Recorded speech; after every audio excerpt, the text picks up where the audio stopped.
영광을 나의 찬송 예수 인도하셨네.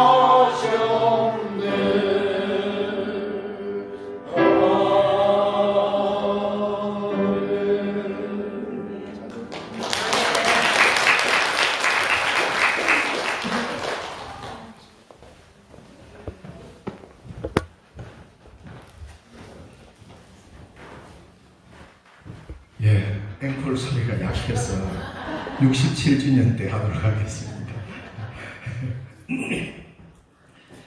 예, 우리는 이제 부활절 둘째 주일로 지킵니다. 성령 강림절까지 계속 부활절 첫째, 둘째, 이렇게 부활절 둘째 이렇게 교회를 지킵니다. 계속 부활에 대한 소망이 끊이지 않아야 되고 실제적인 부활의 삶을 살아가도록 우리가 힘을 써야 합니다. 모든 삶이 그렇지만 우리는 어떤 행사를 한번 치르고 나면 극한에 이렇게 이 행사를 위해서 올라가다가 그런 의식이 끝나고 나면 삽시간에 그냥 모든 것이 사라져버리는 거예요. 여기에 기독교적 이 성탄절이나 부활절이나 이런 것들은 그날까지는 사순절도 있고 대림절도 있어서 준비를 하고 하는데 막상 부활절 딱 지나가 버리고 나면 마치 부활절이 언제였는지를 잊어버릴 만큼 한 주 만에 모든 게 그냥 갑자기 사그러지는 이런 느낌을 받지 않습니까? 그래서 부활절 예배와 함께 우리들의 일상에서도 이 부활의 정신이 점점 사그라집니다. 그러니까 부활절 예배로 예수님의 부활을 축하하고 이것으로 부활의 신앙으로 사는 그리스도인의 책임을 다한 것이라고 생각하는 것은 오해입니다. 우리는 매 순간순간 삶이 부활의 삶을, 부활의 정신의 삶을 살아야 되는데 부활절 예배를 한번 기념식으로 근하게 지키고 나면 내가 할 도리를 다한 것이냐 그렇게 생각합니다. 부활절 되면 옛날에는 흰옷도 입고 오고 그랬잖아요. 그게 나쁘다는 게 아닙니다. 참 귀한 일입니다. 부활의 삶을 내가 직접 옷으로 한번 표현해 보겠다라는 이런 마음으로 우리가 옛날에 새벽기도 때 흰옷만 쫙 입고 예수 안 믿는 사람은 새벽에 놀래가지고 깜짝깜짝 놀래기도 하고 뭐 그랬잖아요. 그게 하나 우리의 모습이었습니다. 근데 그 정신은 계속 이어져 가야죠. 그 다음 주에 까만 옷을 입고 오더라도 마음만큼은 늘 부활에 산 신앙으로 살아가야 합니다. 예수님의 부활은 결코 십자가와 분리될 수 없습니다. 우리는 부활 따로 십자가 사건 따로라고 이야기하는데 예수님의 십자가 사건 속에 부활이 있고 부활 사건 속에 십자가가 있다는 것, 이 둘은 절대로 분리가 되는 동전의 양면성과 같습니다. 그래서 우리는 십자가를 이야기할 때는 언제나 부활을 염두에 두어야 되고 우리가 부활을 이야기할 때는 언제나 십자가를 전제를 해야 됩니다. 이 두 원칙은 결코 변하지 않습니다. 왜? 복음이 그것이기 때문입니다. 자, 예수님께서는 부활하신 후에 제자들의 만남을 가장 소중하게 여겼습니다. 그게 성경의 기록입니다. 예수님이 부활하신 이후에 뭘 가장 하고 싶었을까? 부활하신 분으로서. 제가 몇 번 말씀을 드리지만 저 같으면 만약에 인간적인 생각에 부활을 했다 칩시다. 그러면 맨 먼저 나는 빌라도한테 갈 것 같아요. 그 다음에 베드로를 찾을 것 같아요. 빌라도한테 가서 재판 똑똑히 해라. 죄 없는 나를 죄로 몰아넣은 죄. 그리고 예수님을 위하여 목숨까지 걸겠다고 호언장담했던 베드로가 예수님 모른다고 도망가 버렸잖아요. 너 요놈 잘 만났다. 너 봐라 부활했지. 이게 우리가 갖고 있는 인간의 복수심이잖아요. 뭐 거창하고 그럴듯하게 만난다 하더라도 누구를 만나느냐라는 것은 부활의 정신을 어떻게 갖고 있느냐라는 겁니다. 부활하신 예수님은 그냥 빌라도도 만날 수 있고 헤롯 대왕도 만날 수도 있어요. 그런데 1순위가 바뀌면 사랑이 아닌 복수가 되게 되어 있습니다. 그래서 예수님은 부활하신 뒤에 그 어느 누구도 찾아가지 않고 자기를 모른다고 부인하며 다 도망가버린 제자들을 찾아 나서기 시작했습니다. 이게 바로 부활의 권능을 덧입은 예수님의 사랑이었다 이 말이죠. 그러니까 예수님께서는 가장 먼저 찾아 나선 제자들, 그들을 찾기 위해서 길을 떠나셨는데 그 당시 예수님으로 통하여 기적의 떡을 먹은 자들, 그들도 찾아 나서지 않으셨고 십자가에 못 박힌 당시의 권력자나 기득권자도 찾아 나서지 않았고 자기를 십자가에 매단 군병들이나 빌라도나 대제사장도 아니었습니다. 예수님의 죽음 앞에 너무나도 허무하게 무너져 내린 제자들의 그 당혹스러운 마음에 새로운 희망을 불어넣기 위해서 다시 갈릴리로 제자들을 찾아 나섰다 이 말입니다. 이게 부활을 믿는 우리들의 삶의 길이어야 합니다. 부활은 우리가 가진 최종적 복수심이 아닙니다. 그래, 니는 지옥 가고 나는 부활하면 안 보자 그때. 이런 마음이 아니라 이 말입니다. 자, 요한복음에 의하면 제자들은 예수님의 십자가의 죽음에 바깥 출입을 할 수 없을 만큼 두려움에 사로잡혀서 문도 꽁꽁 걸어 잠그고 사람을 만나려 하지 않는 일종의 대인 기피증 환자처럼 그들은 숨어서 지냅니다. 부활의 가장 빛나는 새벽, 예수님이 부활하신 그 놀라운 안식 후 첫날, 그날에 이들은 부활의 소식을 모르니, 부활이 뭔지를 모르니 가장 기쁜 그날이 가장 두려움의 날이 되어가 문을 걸어 잠그고 있었다 이 말입니다. 이러한 제자들에게 예수님이 갑자기 나타났습니다. 문을 잠궜는데도 주님은 그들 가운데 나타나셔서 제자들에게 평강의 인사를 나누시기 위해 찾아오신 것입니다. 부활하신 예수님은 제자들을 만나시기 원한 것은 부활을 자랑하려고 하신 것도 아니고 또 배반한 제자들에게 서운한 감정을 전하려는 것도 아니었습니다. 단 하나였습니다. 두려움에 떠는 제자들을 향하여서 평강의 선물을 주기 위해서입니다. 이것이 부활의 정신입니다.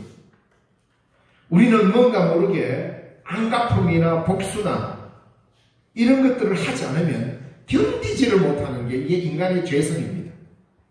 바로 그것을 십자가에 못 박고 부활의 삶의 정신으로 평강을 주기 위해서 만나러 찾아 나서야 되는 것이 그리스도인입니다.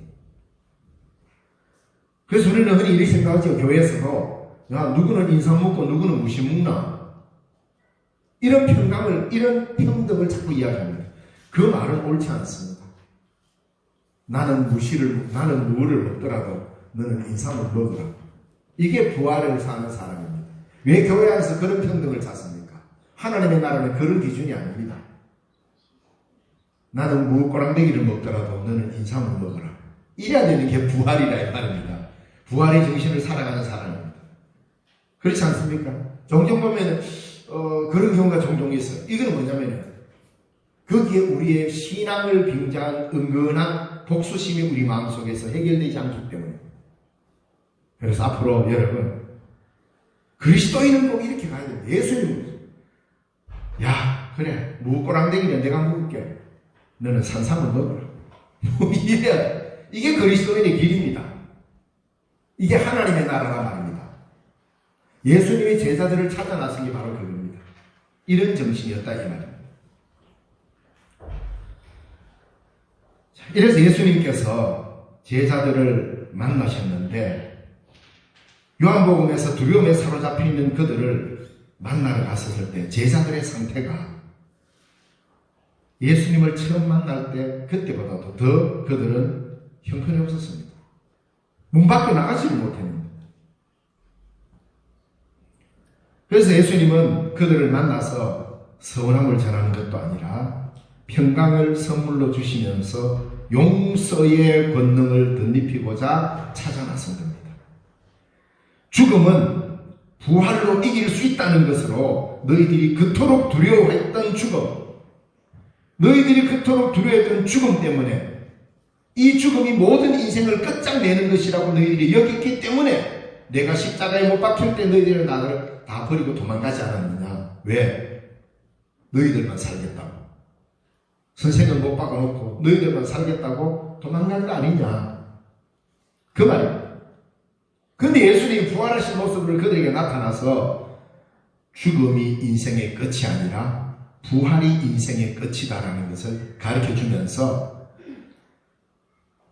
이 생명이 죽음에 의해서 삼켜지는 것이 아니라 이 죽음이 오히려 부활의 생명으로 삼킴바 될 것이다라는 것을 부활의 주님이 보여주시고자, 그래서 궁극적 승리는 부활이라는 것을 그들에게 보여주시고자 제자들에게 나타났던 것입니다. 부활하신 예수님께서 제자들을 만났을 때 처음 하신 말씀이 뭡니까? 너희에게 평강이 있을지어다 였습니다. 그리고 또다시 두 번을 이야기합니다. 처음에 만나자마자 제자들 가운데 딱 서가지고 너희에게 평강이 있을지어다 그러시고는 예수님이 못 박히신 자리를 보여주시고는 또 이러시되 그랬습니다. 또 이러시되 너희에게 평강이 있을지어다. 자, 이렇게 두 번째 예수님께서 너희에게 평강이 있을지어다 라고 말씀하셨는데, 그런데 이 말씀에는 큰 뜻이 들어있습니다. 왜냐하면 아버지께서 나를 보내신 것 같이 이제 나도 너희를 보내노라 라는 이 명령이 추가가 되어 있습니다.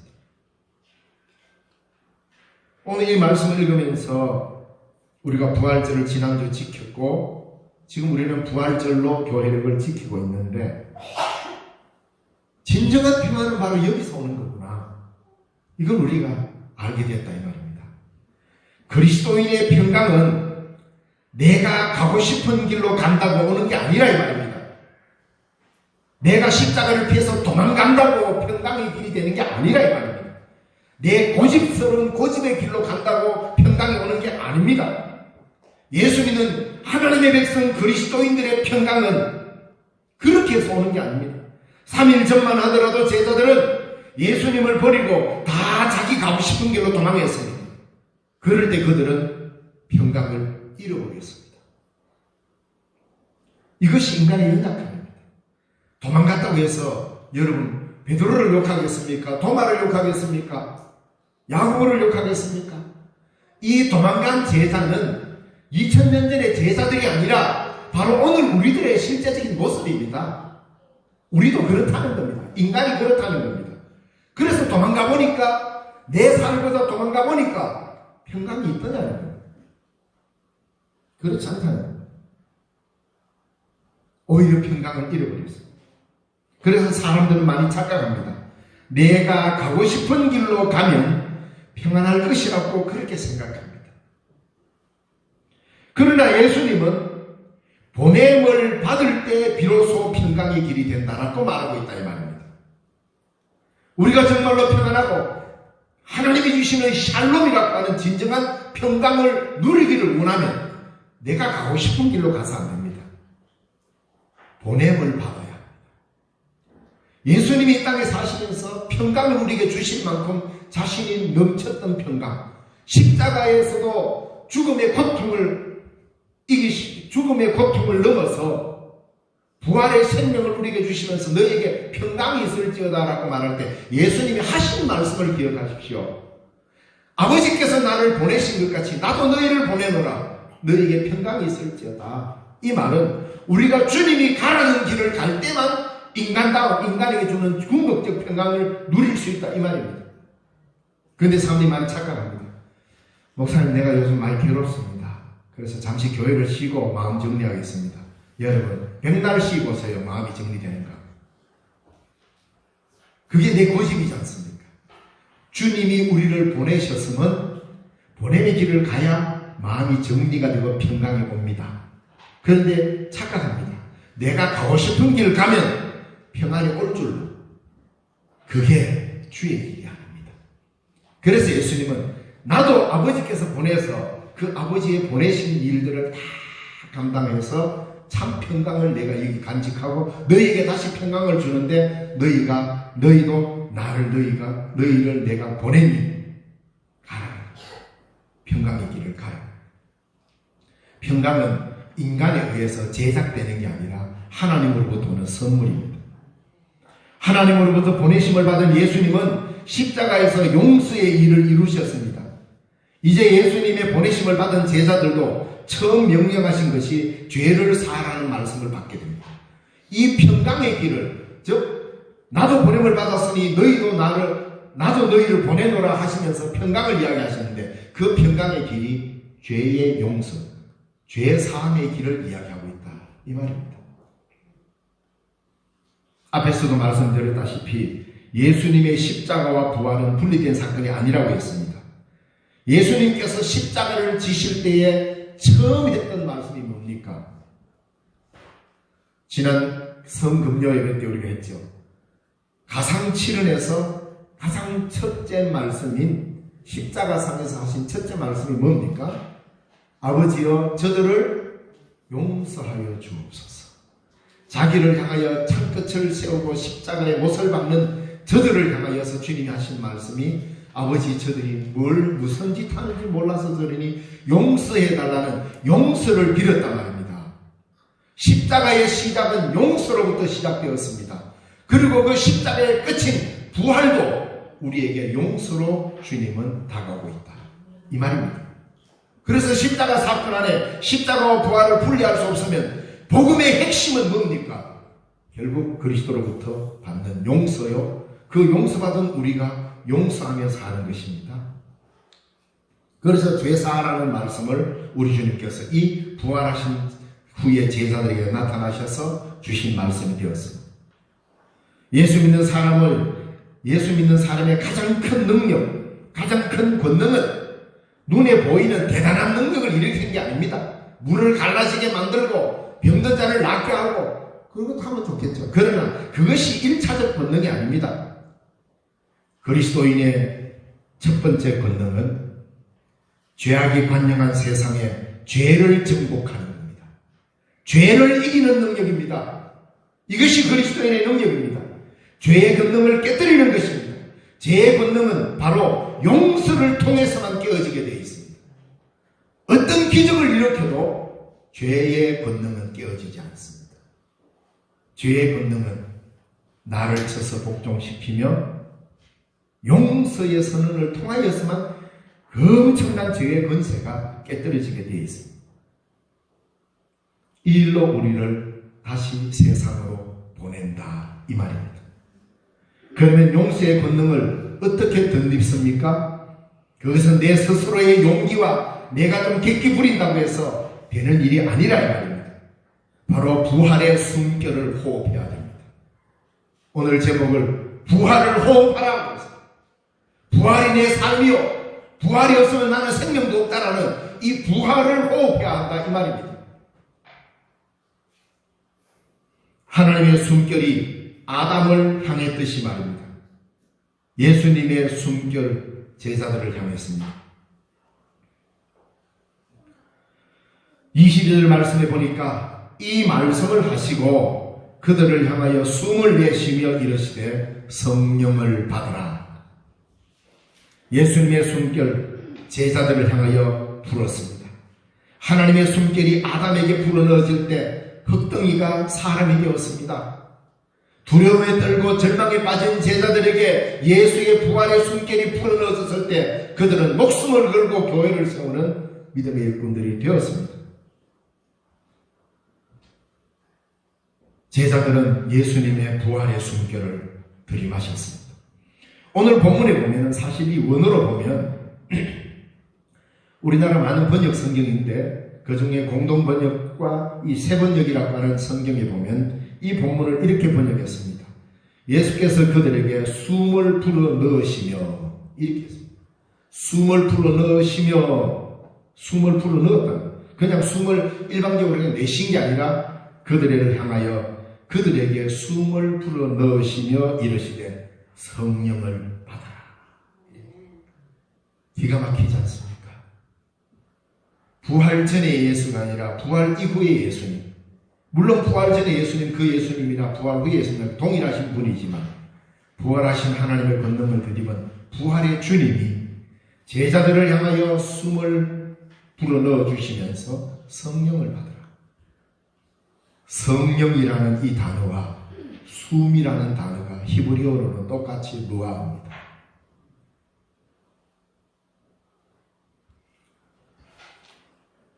두려움에 떠는 공동체는 죽음의 공동체입니다. 그들에게 다시 생기가 돌고 평강이 회복되고 보내심을 받아 용서의 권능을 행하며 죄를 깨뜨리는 능력의 공동체가 되게 하기 위해서 예수님은 자신의 숨결을 몰아 불어넣어 주셨습니다. 이것은 자신의 생명을 그 공동체에 불어넣었다는 말입니다. 그 전성을 오늘 우리는 이 교회가 주님의 숨결을 받아 이 자리에 모여있는 교회가 그 숨결을 이어받았단 말입니다. 그러므로 교회는 예수님의 숨으로 다시 살아난 공동체입니다. 배반의 길에 있었던 우리를 다시 사명의 길로 가도록 이끄신 것은 주님의 숨결입니다. 우리가 지금 이 자리에 앉아 말씀을 들을 수 있는 것도 예수님의 숨결을 받아들였기 때문입니다. 부활하신 예수님의 숨결을 받아들였기 때문에 오늘 우리는 이 자리에 앉아 있는 겁니다. 예수님의 숨결로 호흡하는 자들만이 성령으로 충만한 자들입니다. 교회는 성령과 함께 호흡하는 자들입니다. 성령으로 호흡하는 자들에게 주어진 가장 큰 능력이 바로 보내신 분의 명령대로 행하는 용서의 능력입니다. 복수를 하면 이 세상이 내가 원하는 대로 흘러갈 것 같지만 그렇지 않습니다. 하나님의 나라는 부활의 숨결을 물려받은 교회가 죄의 권능이 사로잡은 세상을 향하여 보냄을 받아 용서를 선언함으로써 비로소 그 땅에서 하나님의 나라가 시작된다 이 말입니다. 죄가 그대로 있는 불의한 세상은 그리스도인의 책임입니다. 우리도 예수님의 호흡을 이어받아 예수로 살고 예수로 죄의 권능을 깨뜨리는 용서의 삶을 살아 참 평강이 넘치는 주님의 세상이 되도록 해야 할 것입니다. 하나님이 예수님을 보내시어서 용서의 세상을 원하셨고 하나님의 권능으로 부활하시어 제자들을 보내시는 예수님도 용서의 권능을 행하라고 하셨고 사도적 전성을 이어가는 우리 교회도 마찬가지로 오늘 우리도 용서의 권능을 물려받아 교회를 이 세상 한가운데 세웠습니다. 그래서 신령중앙교회가 66년 전에 이 땅에 세워졌습니다. 이곳에 교회가 세워졌을 때 왜 세워졌습니까? 부활하신 예수님의 숨결을 머금고 그 숨결로 우리도 이 세상을 용서하며 죄의 권능을 이기고 이 세상을 죄에서 구원하라고 교회를 이곳에 세웠습니다. 그러므로 이 교회는 그 어떤 것보다 용서하라는 주님의 명령을 부여받은 사도적 전성 위에 있는 평강의 교회입니다. 교회의 세상적 책임은 용서로 세상을 구원하는 것입니다. 용서는 약한 자의 책임 회피적 피난처가 아닙니다. 하다가 안 되니까 알았다 내가 용서해줄게 이게 아니라 이 말입니다. 용서는 죄악이 반영한 세상에 대해서 가장 강력한 저항 정신이 용서입니다. 용서는 힘없는 자의 넋두리가 아닙니다. 용서가 그리스도인이 세상을 바꾸는 가장 강력한 저항의 힘이란 말입니다. 프로테스탄트의 힘이란 말입니다. 이 땅의 강한 자들은 약한 자 예수에게 용서를 받아야 구원을 얻는 겁니다. 이 땅에서 강하다고 자부하는 교회는 예수를 따르는 약한 교회의 용서를 받아야 합니다. 우리 모두는 부활하신 예수님의 부활을 함께 숨쉬고 있습니다. 부활하신 후 예수님의 숨결은 생명의 주인이신 하나님의 숨결입니다. 이 숨결을 머금은 우리는 하나님이 용서하셨듯이 그리스도가 용서하셨듯이 우리도 가장 강력한 그리스도의 힘을 용서로 드러낼 때만이 교회로서의 아름다운 자리매김을 해갈 것입니다. 바로 그것이 나와 너 세상 모두에게 하나님의 평강이 임하게 하는 기록입니다. 이것 때문에 신령중앙교회가 이곳에 세워졌다는 사실을 반드시 기억하십시오. 기도하겠습니다. 살아계신 하나님